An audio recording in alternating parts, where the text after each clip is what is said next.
Geopolitics में कोई भी चीज अचानक से नहीं होती है, चाहे कहीं पर मिलिट्री एक्शन हो या कोई कॉन्फ्लिक्ट, हर चीज पूरी तरह से प्री प्लान करके ही की जाती है।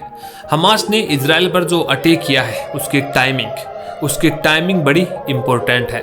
इस जंग से भारत के एक बड़े प्रोजेक्ट को तगड़ा वाला झटका लगा है। कई लोगों का मानना है कि यह हमला अचानक से नहीं हुआ है, बल्कि ये एक वेल प्लान्ड अटैक है और इस हमले को करवाने के पीछे असली मास्टरमाइंड है रसिया, चाइना और ईरान। अमेरिकी विदेश मंत्री एंटोनी ब्लिंकन ने तो साफ साफ कहा भी है कि इस हमले के पीछे ईरान का हाथ है, लेकिन अमेरिका इस बात के कोई एविडेंस नहीं दे सका।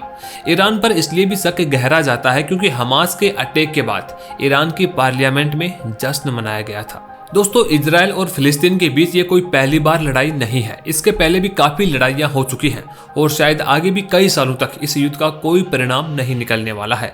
लेकिन इस बार जिस टाइमिंग पर और जिस बड़े लेवल पर हमास ने यह अटैक किया है वो इजराइल पर अब तक का सबसे बड़ा अटैक है।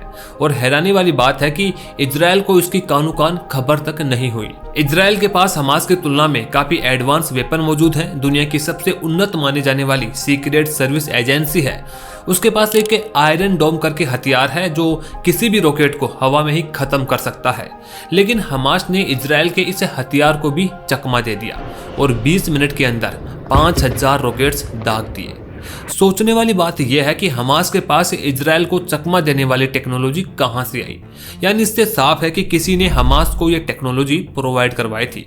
और देखो, बिना किसी दूसरे देश के सपोर्ट के इतना बड़ा हमला करना संभव भी नहीं था। और देखिए, हमास को यह भी पता था कि इजराइल हमसे काफी ज्यादा पावरफुल है, हम उसे नहीं जीत पाएंगे और जब इजराइल इस अटैक का बदला लेगा तो हमें तहस नहस कर देगा। यानी हमास को यह अंदाजा था कि इस लड़ाई का हश्र क्या होने वाला है और ज्यादा नुकसान उसको ही होगा। लेकिन इसके बावजूद भी हमास इतना बड़ा अटैक कर देता है। तो क्या हमास से यह अटैक किसी ने करवाया था? अगर हाँ, तो क्यों? दोस्तों, वैसे तो ये अरब कंट्रीज इजराइल फिलिस्तीन की लड़ाई में हमेशा एक साथ खड़े रहते आए हैं। सबके सब फिलिस्तीन को सपोर्ट करते हैं और इजराइल के खिलाफ खड़े रहते हैं। यहाँ तक कि यूएई को छोड़कर तो किसी ने अब तक इजराइल को मान्यता तक नहीं दी है। लेकिन बाकी मुद्दों पर इन देशों में आपस में नहीं बन पाती है। ईरान, तुर्की और सऊदी अरब, इन तीनों के बीच इस्लामिक वर्ल्ड का मसीहा बनने की होड़ मची रहती है। और जब भी कोई एक देश आगे निकलता है तो दूसरा उसको पीछे खींचने की कोशिश करता है। और हाल ही में कुछ ऐसा ही हुआ है। दरअसल पिछले काफी समय से अमेरिका और सऊदी अरब के बीच एक पत्रकार की हत्या को लेकर रिश्ते खराब हो गए थे। लेकिन हाल ही में दिल्ली में आयोजित हुए G20 समिट में भारत के प्रयासों से IMEC यानी कि India middle east Europe economic corridor का ऐलान हुआ, जहां से एक ऐसी तस्वीर सामने आई जो पूरी दुनिया को चौंका रही थी। दरअसल भारत की मदद से सऊदी और अमेरिका अपनी पुरानी बातों को भुलाकर एक साथ आ गए थे। तीन बड़े देशों के लीडर्स को एक साथ देखना ये चाइना, ईरान और रशिया को हजम नहीं हो रहा था। ये कॉरिडोर भारत से शुरू होकर मिडिल ईस्ट तक पहुंचता, जहां से ये सऊदी अरब और इजराइल से होकर गुजरता और आगे जाकर यूरोप से जुड़ जाता। इजराइल इस प्रोजेक्ट का एक अहम हिस्सा होने वाला है क्योंकि कॉरिडोर को उसके हाइफा बंदरगाह से जोड़ने की योजना है। यानी कि इजराइल और सऊदी अरब दोनों ही इसमें इम्पोर्टेंट रोल प्ले करने वाले थे, इसलिए दोनों के बीच रिश्ते सही होना जरूरी है। लेकिन समस्या ये थी कि इजराइल और सऊदी अरब के बीच रिश्ते सामान्य नहीं थे, इसलिए अमेरिका काफी समय से ये कोशिश कर रहा था कि दोनों देशों को एक टेबल पर लाया जाए। और देखो, काफी हद तक अमेरिका को इसमें सफलता भी मिल गई थी और जल्द ही ये उम्मीद की जा रही थी कि दोनों देशों के बीच राजनीतिक रिश्ते भी स्थापित हो जाएंगे और सऊदी अरब इजराइल को एक देश के तौर पर मान्यता भी दे देगा। लेकिन अचानक से हुए इस युद्ध ने पूरा काम बिगाड़ दिया। जिस कॉरिडोर को लेकर दोनों देश एक दूसरे के साथ आ रहे थे, अब वही देश खुलकर एक दूसरे के खिलाफ खड़े हो गए हैं। अमेरिका खुले तौर पर इजराइल को समर्थन दे रहा है, वहीं सऊदी अरब तो हमेशा से ही फिलिस्तीन के समर्थन में खड़ा रहा है। सऊदी अरब ने इजराइल के साथ किसी भी प्रकार के रिलेशन की बातों को फिलहाल के लिए बंद कर दिया है और आगे दोबारा से कब बातचीत होगी इसका फिलहाल कोई अता पता नहीं।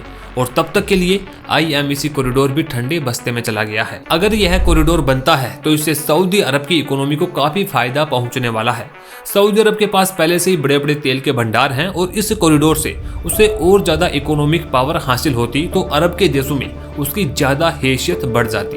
और यही बात ईरान और तुर्की को स्वीकार नहीं है। तो इस वॉर का एक बड़ा फायदा ईरान को पहुंचा है कि उसने सऊदी अरब को डिस्टर्ब कर दिया। अब बात करते हैं चाइना और रशिया की।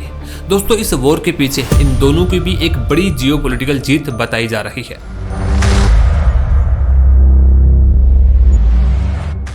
IMEC कॉरिडोर के ऐलान होने के बाद से ही चाइना और रशिया दोनों ही टेंशन में आ गए थे, क्योंकि माना यह जा रहा है कि यह चीन के BRI प्रोजेक्ट यानी कि बॉर्डर रोड इनिशिएटिव का जवाब है। तो IMEC कॉरिडोर को समझने से पहले हम थोड़ा सा चीन के BRI प्रोजेक्ट के बारे में जान लेते हैं। चाइना अपने BRI प्रोजेक्ट में शामिल देशों को इंफ्रास्ट्रक्चर डेवलपमेंट यानी कि रेलवे, एयरपोर्ट, बंदरगाह, हाईवे, मेट्रो, गैस पाइपलाइन वगैरह बनाने में मदद करता है। चाइनीज बैंक इन देशों को सस्ती दर पर लोन देते हैं और चाइना की कंपनी ही डेवलपमेंट का काम करती है और कच्चा माल भी चाइना ही देता है। अब कहने को तो चीन ये कहता है कि हम इससे उन देशों का आर्थिक विकास कर रहे हैं, लेकिन सच्चाई यह है कि वह इन देशों को अपने कर्ज के जाल में फांस लेता है और पूरी इकोनॉमी को कंट्रोल कर लेता है, जैसे कि पाकिस्तान और श्रीलंका इसके ताजा एग्जाम्पल है। ऐसे ही चाइना ने पाकिस्तान में CPEC यानी चाइना पाकिस्तान इकोनॉमिक कॉरिडोर शुरू किया है, जिसमें चाइना के शिनजियांग शहर और पाकिस्तान के ग्वादर बंदरगाह को आपस में जोड़ने का काम करना है। इसमें भारत के लिए चिंता की बात यह है कि ये प्रोजेक्ट POK से होकर गुजरता है और भारत इसका विरोध करता है। इसके अलावा भारत के आसपास के देशों जैसे कि ईरान, तुर्की, बांग्लादेश, रूस, श्रीलंका, म्यांमार, इनको भी चाइना अपने प्रोजेक्ट से जोड़ रहा है। इन प्रोजेक्ट्स में चीन इंफ्रास्ट्रक्चर के साथ साथ अपने लिए मिलिट्री बेस भी बनाता है। यानी इन सबको देखकर आसानी से समझा जा सकता है कि चाइना एक तरह से भारत को सड़क और समुद्र मार्ग से घेरने की कोशिश में जुटा हुआ है। इस प्रोजेक्ट से टक्कर लेने के लिए ही भारत ने अमेरिका के साथ मिलकर IMEC कॉरिडोर प्रोजेक्ट का ऐलान किया था, जिसमें भारत के साथ UAE, सऊदी अरब, अमेरिका, फ्रांस, जर्मनी, इटली और यूरोपियन यूनियन शामिल है। ये कॉरिडोर 6000 किलोमीटर लंबा होगा। इसमें 3500 किलोमीटर केवल समुद्र का मार्ग ही शामिल है। इसको बनने से भारत को यूरोप तक अपना सामान पहुंचाने में 40% समय की बचत होगी। अभी भारत को यूरोप तक पहुंचने में 36 दिन लगते हैं, लेकिन इस रूट से 22 दिन ही लगेंगे। इस कॉरिडोर के बनने से ईरान को यह नुकसान हो रहा था कि भारत अब उसके चाबहार पोर्ट को यूज नहीं करेगा। फिलहाल में भारत ईरान के साथ चाबहार पोर्ट से यूरोप तक अपना सामान पहुंचाता है।